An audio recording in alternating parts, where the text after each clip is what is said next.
Jemaat yang terkasih, bacaan yang menjadi perenungan kita dalam minggu pagi hari ini terambil dari Injil Yohanes pasal 14 ayat 23 sampai 26. Selamat pagi Jemaat GKJ Magelang. Sekali lagi selamat pagi Jemaat GKJ Magelang. Dalam sukacita di pagi hari ini, saya bersyukur untuk kesempatan yang diberikan bagi saya. Terima kasih Pak Pendeta Tony, para majelis, dan juga jemaat sekalian, sehingga hari ini saya dapat menjalankan praktik berkhotbah. Perkenalkan, nama saya Ivana Keseli Parera, biasa disapa dengan Ivana. Saya mahasiswa Fakultas Teologi Universitas Kristen Satya Wacana. Mungkin itu sedikit perkenalan saya. Dalam minggu pagi hari ini, jemaat akan merenungi sebuah tema yang diberikan oleh Sinode GKI dan GKJ sewilayah Jateng, ialah berawal dari mendengarkan. Sekali lagi, berawal dari mendengarkan. Menurut Bapak Ibu, bagaimana sikap menjadi pendengar yang baik? Secara singkat, sikap menjadi seorang pendengar yang baik ialah memiliki sikap yang penuh perhatian, empati, dan keinginan untuk memahami akan apa yang disampaikan. Karena jika beberapa hal ini tidak ia miliki, bisa saja dalam ia melakukan sesuatu terdapat kesalahan yang terjadi. Lalu, bagaimana dengan sikap murid-murid untuk menjadi pengikut Kristus, menjadi saksi Kristus dalam memberitakan dan memahami firman-Nya? Jemaat Tuhan yang terkasih, dalam pasal 14 yang menjadi bacaan kita saat ini merupakan pengajaran Yesus yang Yesus berikan bagi murid-muridnya setelah mereka melakukan perjamuan malam. Dalam kisah bacaan ini, penulis Injil Yohanes mau menyampaikan bahwa Yesus memberikan pengajaran, memberikan kabar sukacita, memberikan kabar penghiburan, dan menghibur hati murid-murid yang saat itu ada dalam ketakutan dan kegelisahan akan apa yang Yesus sampaikan mengenai kepergiannya. Sehingga di ayat yang ke-15 sampai 22, Yesus memberikan janji kepada murid-murid bahwa ia akan terus mengasihi mereka dan memelihara mereka dalam kehidupan mereka hari lepas hari. Dan Yesus pun ingin mengajarkan mereka bahwa mereka harus bisa mengasihinya dan menuruti segala ajaran yang sudah Yesus sampaikan. Selepas dari itu, mereka pun harus bisa saling mengasihi dalam kehidupan mereka sehari-hari. Dan di ayat 23 dan di ayatnya yang ke-24, Yesus menyatakan dan mengajarkan mereka bahwa jika mereka mengasihi Yesus, maka mereka harus meneguhkan hati dan jiwa mereka kepada Yesus. Meneguhkan iman percaya mereka kepada Kristus. Karena melalui firman yang telah mereka dengar, yang telah Yesus ajarkan, bukan hanya Yesus yang hadir bersama dengan mereka, tetapi Allah pun hadir untuk menguatkan mereka, menghibur mereka, dan membuat hati mereka bisa lebih tenang dan mampu untuk menjalani kehidupan. Dari janji yang Yesus berikan, di ayatnya yang ke-25 sampai 26, yaitu Roh Kudus akan hadir bersama dengan mereka. Roh Kudus diutus untuk menuntun murid-murid untuk bisa percaya dan memahami firman yang sudah Yesus ajarkan. Kehadiran Roh Kudus ini tidak hanya menuntun murid-murid untuk bagaimana mereka bisa memahami firman, tetapi Roh Kudus pun memampukan mereka, menguatkan mereka untuk mereka bisa membagikan, menceritakan kabar baik firman Tuhan itu kepada semua orang di seluruh bumi. Dan di ayat yang ke-23, Yesus menjanjikan, Yesus memberikan kehidupan yang penuh dengan damai sejahtera. Damai sejahtera ini akan hadir bersama dengan mereka untuk memberikan hati yang tenang, memberikan pemulihan mereka, memberikan pemulihan hubungan yang rusak antara mereka dengan Allah dan juga mereka dengan sesama manusia.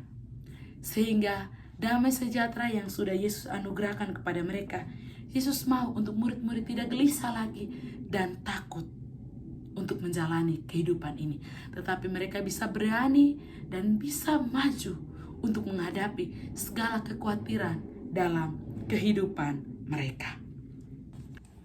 Dan di ayatnya yang ke-28 dan 29 ini, kembali lagi Yesus menegaskan dan menguatkan murid-murid untuk mereka tidak gelisah lagi, tidak boleh takut. Tetapi mereka harus terus bersuka cita dan bermegah dalam Dia. Dan Yesus pun mau menegaskan bahwa kepergiannya sebagai bentuk untuk murid-murid harus tetap terus bisa mandiri dan kuat untuk menjalani segala kehidupan mereka di kemudian hari. Jemaat yang terkasih, berawal dari mendengarkan. Perjalanan seorang atlet tentunya tidak dilalui dengan jalan yang mudah dan seorang diri. Pastinya ada pelatih yang bersamanya dan ia pun harus melawan segala rasa ketakutan dalam proses ia berlatih. Dengan rasa ketakutan yang ia miliki, pelatih melihat kondisi tersebut. Pelatih ingin dan selalu berusaha untuk memberikan strategi-strategi yang baru dan menguatkan atlet agar ia bisa mampu menghadapi perlombaan yang akan ia ikuti nanti. Pelatih selalu mengharapkan agar apa yang ia sampaikan kepada atletnya dapat ia ikuti dan ia lakukan dengan baik, dengan kesungguhan hati, agar bisa mencapai keinginan yang mereka inginkan bersama. Berkat kesetiaan, ketekunan untuk berlatih, dan mendengarkan arahan dari pelatihnya, atlet tersebut memenangkan perlombaan yang ia ikuti. Sebagai seorang atlet, ia juga berusaha untuk menjadi pendengar yang siap mendengarkan, siap diubahkan, dan siap melaksanakan apapun yang pelatihnya arahkan. Jemaat Tuhan yang terkasih, seperti dengan atlet ini yang selalu mendengarkan pelatihnya dan berani melawan ketakutan dalam dirinya. Kita pun mau belajar dari firman yang hari ini kita dengar dan kita mau renungkan bersama bahwa Yesus mengajarkan kita untuk bisa mengasihinya dengan mulai mendengarkan pengajarannya. Bukan sekadar kita mengasihi, tetapi bagaimana kita mau menjadi saksi-saksi Kristus untuk melakukan kehendak-Nya dalam kehidupan kita. Saya memiliki 3 hal yang mungkin bisa kita renungkan dan kita lakukan bersama dalam kehidupan kita bersama-sama. Yang pertama, kita harus percaya dan mengasihi Kristus dengan sepenuh hati. Sebab ketika kita percaya dan kita sudah mengasihinya dengan sepenuh hati, tentu kita mampu untuk mendengar dan melakukan firman yang Dia ajarkan. Tetapi seringkali dalam perjalanan kita sama seperti murid-murid yang meragukan, takut, gelisah kalau kita ini sendiri dalam menjalani kehidupan kita.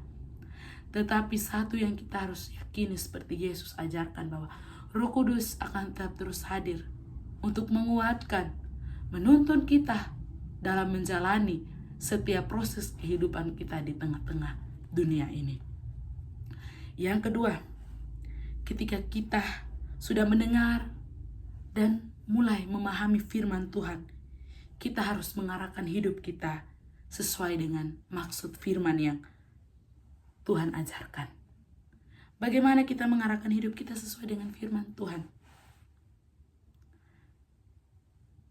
ketika kita membangun waktu kita berjumpa dengan Tuhan melalui berdoa, membaca firman Tuhan, membaca Alkitab, dan juga mungkin mendengarkan firman Tuhan melalui hal-hal sederhana ini bisa memberikan dampak baik untuk bagaimana kita berproses memperbaharui diri kita untuk bisa sesuai dengan apa yang Tuhan kehendaki.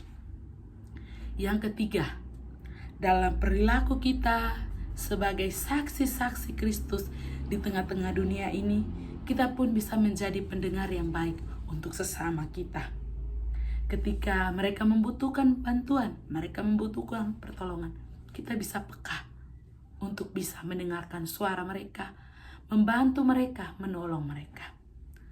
Seringkali dalam diri kita ini, kita punya keinginan bahwa saya mau membantu dirinya. Tetapi bisa saja timbul dalam pemikiran bahwa saya hanya bisa bantu seperti ini. Saya hanya bisa melakukan seperti ini saja. Sepertinya dia tidak membutuhkan.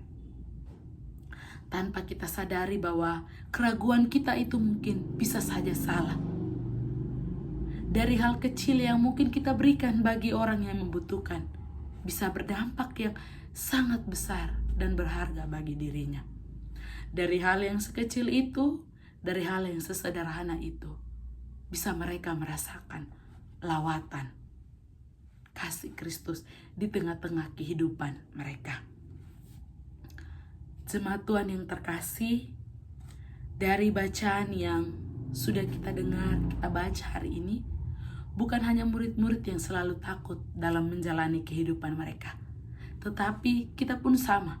Dalam kita melangkah, melakukan segala sesuatu, seringkali kita ragu atas diri kita dan atas penyertaan Tuhan. Tetapi hari ini firman Tuhan mau mengajarkan saya dan jemaat semua untuk bagaimana kita menyadari dan meneguhkan hati kita melalui apa yang kita dengar dari firman Tuhan. Firman yang telah kita baca akan menuntun kita untuk kita mulai melakukan kehendak-Nya.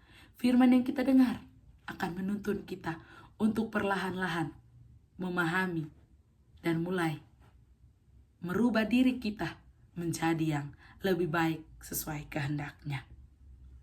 Oleh karena itu, untuk kita bisa tetap terus ada dalam kehidupan yang sesuai dengan kehendak-Nya, kita perlu mengasihi dan percaya kepada kuasa Kristus yang memampukan kehidupan kita. Dan tetap terus kita meminta tuntunan Roh Kudus yang akan menerangi hidup kita untuk tetap terus menguatkan kita dalam menjalani kehidupan ini. Kiranya dengan firman yang kita dengar hari ini, dengan awalnya kita mendengarkan, tetapi perlahan-perlahan kita dapat melakukan dan menjalaninya dengan hati, dengan sukacita, dengan penuh rasa syukur kepada Kristus. Amin.